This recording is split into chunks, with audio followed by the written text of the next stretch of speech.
राजस्थान में चल रहा सियासी घमासान अब एक निर्णायक मोड़ पर आ गया है। प्रदेश ही नहीं बल्कि पूरे देश की निगाह सचिन पायलट के अगले कदम पर है। वही हर एक के मन में यह सवाल भी बार बार आ रहा है कि आखिर इतनी फजीती के बाद भी सचिन पायलट कांग्रेस पार्टी को छोड़ क्यों नहीं रहे हैं, जबकि मुख्यमंत्री अशोक गहलोत ने सीधे सचिन पायलट पर विधायकों की खरीद फरोख्त कर सरकार गिराने का आरोप तक लगा दिया। यही नहीं, मुख्यमंत्री गहलोत ने उनके पीसीसी चीफ के कार्यकाल के बारे में एक राष्ट्रीय चैनल पर यह तक बोल दिया कि पीसीसी चीफ कार्यकाल की परतें मैं अभी नहीं खोलना चाहता। इतने गंभीर आरोपों के बाद भी आखिर क्या मजबूरी है कि सचिन पायलट का कांग्रेस से मोह खत्म नहीं हो पा रहा? इसके पीछे की कुछ संभावनाएं हैं, उन्हें जानने के लिए देखिए पॉलिटॉक्स की एक खास रिपोर्ट। ये है टॉक्स न्यूज नेटवर्क और आप देख रहे हैं पॉलिटॉक्स, राजनीति का कच्चा चिट्ठा।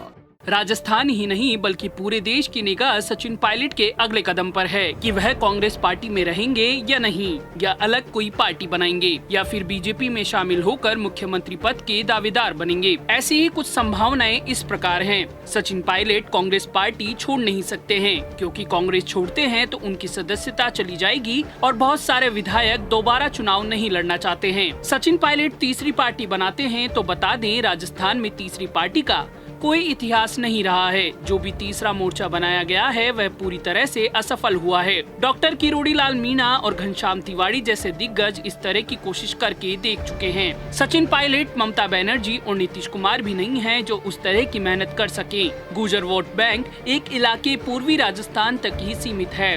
सचिन पायलट के साथ बहुत सारे विधायक ऐसे भी हैं जो बीजेपी में नहीं जाना चाहते, क्योंकि स्थानीय समीकरण उनके मुफीद नहीं हैं। बहुत सारे बुजुर्ग विधायक हैं जैसे दीपेंद्र सिंह शेखावत, भंवर लाल शर्मा, हेमाराम चौधरी।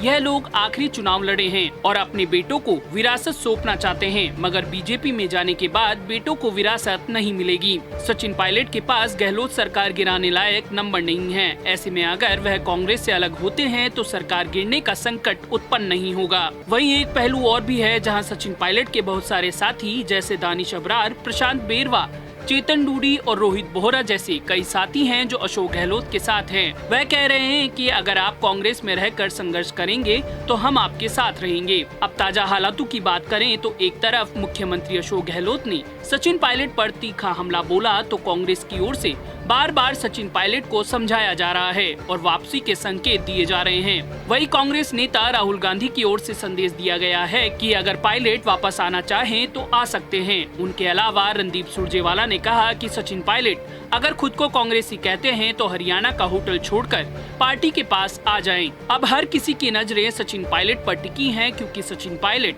बगावत करने के बाद से ही शांत हैं। हालांकि पायलट ने दावे से कहा है कि वो बीजेपी ज्वाइन नहीं करेंगे। ऐसे में अब इस बात का इंतजार है कि सचिन पायलट क्या करेंगे। जानकारों की माने तो सचिन पायलट अपनी अलग पार्टी बना सकते हैं या फिर कांग्रेस आलाकमान के साथ बात करके एक बार फिर पार्टी का दामन थाम सकते हैं।